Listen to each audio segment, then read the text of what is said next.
এনডিএমের পক্ষ থেকে আপনাদের সবাইকে শুভেচ্ছা। আপনি যে প্রশ্নটা করেছেন আজকের এই মুহূর্তে, এটি হচ্ছে শুধু ঢাকা শহরের না, পুরো বাংলাদেশের একমাত্র কথা। আসলে কি শিবির জিতেছে? আমি আপনাদেরকেই প্রশ্নটা করলাম। আমি তো বলি শিবির জেতে নাই। শিবির তো ঢাকা ইউনিভার্সিটিতে জেতে নাই, এটা ভুল। এটা যে আমরা বারবার বলছি, এটা কিন্তু আসলে সত্যি না। আচ্ছা, শিবির কত ভোট পেয়েছে বল? 14,000 প্লাস। তাহলে এই 14,000, ঢাকা বিশ্ববিদ্যালয়ের 14,000 স্টুডেন্ট কি শিবির করে? নিশ্চয়ই না। আমি এনডিএম করি। আমাদের মাননীয় চেয়ারম্যান জনাব ববি হাজ্জাজ এই দলটি গঠন করেছে। আমি তার আদর্শে বিশ্বাসী হয়ে এই পার্টি জয়েন করেছি। আমাদের একটা বেসিক আদর্শ হচ্ছে বাংলাদেশি জাতীয়তাবাদ। সুতরাং আমার বিশ্বাস এই জাতীয়তাবিদে বিশ্বাসী, এবং সেই কারণে আমি আমার চেয়ারম্যানের আদর্শে বিশ্বাসী হয়ে এই পার্টিটা করছি। আমি ববি হাজ্জাজের নেতৃত্বে কাজ করছি। ঢাকা বিশ্ববিদ্যালয়ে যে 14,000 স্টুডেন্ট শিবিরকে ভোট দিয়েছে, তারা কি শিবিরের আদর্শে বিশ্বাসী? শিবিরের আদর্শ কি? শিবির কার? যেমন ঢাকা বিশ্ববিদ্যালয়ে এনডিএমের একটি ছাত্র সংগঠন আছে, জাতীয়তাবাদী গণতান্ত্রিক ছাত্র আন্দোলন। এই ছাত্র আন্দোলনের যে বিশ্বাস, সেটা আমাদের মূল দলেরও একই বিশ্বাস। তাহলে শিবিরের বিশ্বাস হচ্ছে জামাতে ইসলামীর বিশ্বাস। জামাতের ইসলামীর বিশ্বাসটা কি? জামাতে ইসলামীর বিশ্বাস হচ্ছে এদেশে একটি ইসলামী রাষ্ট্র কায়েম করা, তাই না? তো ইসলামী রাষ্ট্র কায়েম করতে গেলে তার নিজস্ব কিছু নীতিমালা আছে, সেই অনুযায়ী তারা করবে। আপনারা কি মনে করেন ঢাকা বিশ্ববিদ্যালয়ের সমস্ত ছেলে মেয়ে, 14,000 ছেলে মেয়ে বাংলাদেশে ইসলামী রাষ্ট্র প্রতিষ্ঠার আন্দোলনের জন্য কি শিবিরকে ভোট দিয়েছে? নিশ্চয়ই না। ওখানে হয়তো শিবিরের কিছু ভোট আছে, বাকি ভোট এটা সবার সাধারণ ছাত্রদের ভোট। তাহলে প্রশ্ন করবেন, সাধারণ ছাত্ররা শিবিরকে কেন ভোট দিল? শিবিরকে ভোট দিয়েছে মন্দের ভালো হিসেবে। তারা আসলে কেন ভোট দিয়েছে তার একটু পেছনে যেতে হবে।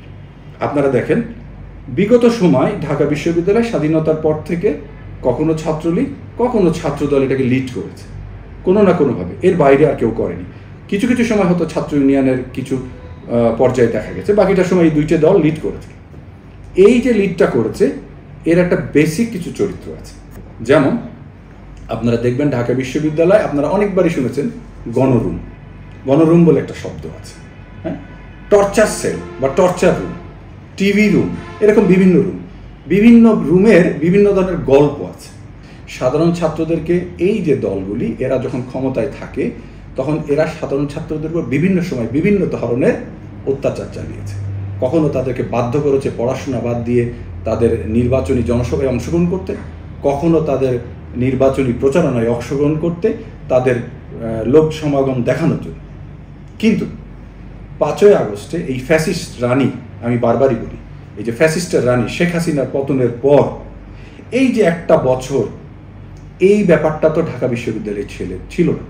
ঢাকা বিশ্ববিদ্যালয়ের স্টুডেন্টরা এই একটা বছর স্বাধীনভাবে চলেছে। তার আগের 15 বছর ঢাকা বিশ্ববিদ্যালয়ের ছাত্রলীগ যে সন্ত্রাস, যে নৈরাজ্য কামন করেছিল, তার ফলে মানুষকে এমন একটা পর্যায়ে গেছে যে ছাত্রদের বাথরুমে যেতে গেলে অনুমতি নিয়ে যেতে হতো। এরপর 5ই আগস্টের পর যখন স্বাধীনতা ভোগ করলো, তখন ছাত্রদের মধ্যে একটা ধারণা হলো যে এরপর যদি আবার কেউ ওরকম দল ক্ষমতায় আসে যে আমাদেরকে ওরকম জায়গায় নিয়ে যেতে পারে, আমরা সেই জায়গায় যাব না। অর্থাৎ আমরা আর জেলখানায় ঢুকতে চাই না, আমরা একটু স্বাধীন থাকতে চাই। তাহলে কি শিবির সেই স্বাধীনতা দিচ্ছে? নিশ্চয়ই না। কেন না? তাহলে ছাত্রদলের সঙ্গে পার্থক্যটা কি? সাধারণ ছাত্রদের মনে হয়েছে যে ছাত্রদল যদি আজকে পাওয়ারে আসে, অর্থাৎ ডাকসুতে আসে, ছাত্রদলের প্যারেন্ট অর্গানাইজেশন হলো বিএনপি। বিএনপি নিশ্চিতভাবে আগামী নির্বাচনে ক্ষমতায় যাবে। তাহলে একটি ক্ষমতাশালী দলের ছাত্র সংগঠন যদি ডাকসু নিয়ন্ত্রণ করে, তাহলে হয়তো ঢাকা বিশ্ববিদ্যালয়ের ছাত্রদেরকে সেই সংগঠনের নিয়ন্ত্রণে থাকতে হবে। কিন্তু শিবিরের যে মাদার কনসার্ন, বা যেটাকে আমরা জামাত ইসলামী বলি, জামাত ইসলামী আর যাই হোক বাংলাদেশের রাজনীতিতে কখনোই ক্ষমতায় যাবে না। এটুক বিশ্বাস বাংলাদেশের 18 কোটি মানুষের আছে। হয়তো কিছু সিট 10টার জায়গায় 15টার জায়গায় 20টা বা 30টা হতে পারে, এর বাসে হবে না। এই জন্য এই সাধারণ ছাত্রছাত্রীরা মনে করছে আমরা এমন কাউকে নির্বাচিত করব, বা এমন একটা প্যানেলকে যাদের উপর আমরা সাধারণভাবে আমরা কোনোভাবেই তাদের উপর নির্ভরশীল হব না। এছাড়া আরও অনেকগুলো বিষয় আছে। 5ই আগস্টের পরই ছাত্র শিবিরের যে ভিপি ক্যান্ডিডেট, উনি অনেক বেশি পরিচিত ছিলেন, যেটা ছাত্রদল করতে পারেনি। ছাত্রদল তার নেতৃত্ব প্রকাশ করতে সময় নিয়েছে। আর একটা জিনিস, এখন দেখা যাচ্ছে রাজনীতির প্যাটার্নটা চেঞ্জ হয়ে গেছে। আগে আমাদের কি ছিল? পল্টন বা প্রেস ক্লাব ভিত্তিক রাজনীতি। সেখানে কি ছিল? দেশ সম্পর্কে রাজনীতিবিদের সাধারণত আমরা কি বলে থাকি? যে আমরা ক্ষমতায় গেলে দেশের মান উন্নয়ন করব, দারিদ্রতা দূর করব, বেকারত্ব দূর করব। কিন্তু এখনের প্যাটার্নটা, এই জেনজিদের প্যাটার্ন একটু চেঞ্জ হয়ে গেছে। তাদের কথা হচ্ছে আমাকে স্পেসিফিক প্রবলেম বলো, সলিউশন বলো। আমাদের আসলে ছাত্র যারা রাজনীতি করছেন তাদেরকে ছাত্রকেন্দ্রিক প্রবলেমগুলো বলতে হবে এবং তার সলিউশন দিতে হবে।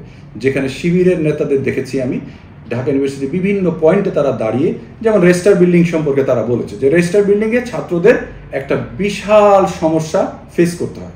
আমি দেখেছি রেজিস্টার বিল্ডিংয়ে কী ধরনের প্রবলেম ফেস করতে হয়। তারা বলেছে আমরা চেষ্টা করব রেজিস্টার বিল্ডিংয়ে যে ছাত্রদের বিভিন্ন সময় বিভিন্ন ধরনের প্রবলেম ফেস করতে হয় সেটাকে মডার্নাইজ করা, ডিজিটালাইজ করা, যাতে করে তাদেরকে সেই প্রবলেমটা ফেস না করতে। এভাবে পরিবহন সমস্যা থেকে বিভিন্ন বিষয়গুলো তারা অ্যাড্রেস করেছে। এই জায়গাগুলিতে তারা স্টুডেন্টদের কাছে একটা আলাদা সিম্প্যাথি তৈরি করতে পেরেছে। এই সমস্ত কারণ অনেকে বলছেন ছাত্রলীগ ভোট দিয়েছে। ছাত্রলীগ কে ভোট দিয়েছে এটা কিন্তু ইস্যু না। সবাই ছাত্ররা ভোট দিয়েছে, ছাত্রলীগ ভোট দেয়নি, ভোট দিয়েছে ছাত্ররা। আর আপনি যদি স্পেসিফিক ছাত্রলীগ বলেন তাহলে জগন্নাথ হলে কেন শিবির জিতল না? জগন্নাথ হলেও তো শিবিরের জেতার কথা ছিল, জগন্নাথ হলে তো শিবির জিতেনি। সুতরাং ছাত্রলীগ ভোট দিয়েছে এটা কোনো কথা না, কারণ এই 14,000 স্টুডেন্ট তো ছাত্রলীগও না, ছাত্র শিবিরে না, এরা আম জনতা, আম স্টুডেন্ট, এরাই ভোট দিয়েছে। কারণ তাদের কাছে মনে হচ্ছে যে ছেলেটাকে তারা সভাপতি করেছে বা ভিপি করেছে, সভাপতি করেছে বা ভিপি করেছে, এ তাদের জন্য অনেক বেশি উপকারী আসবে। এটা হচ্ছে মূল বিষয়। ধন্যবাদ।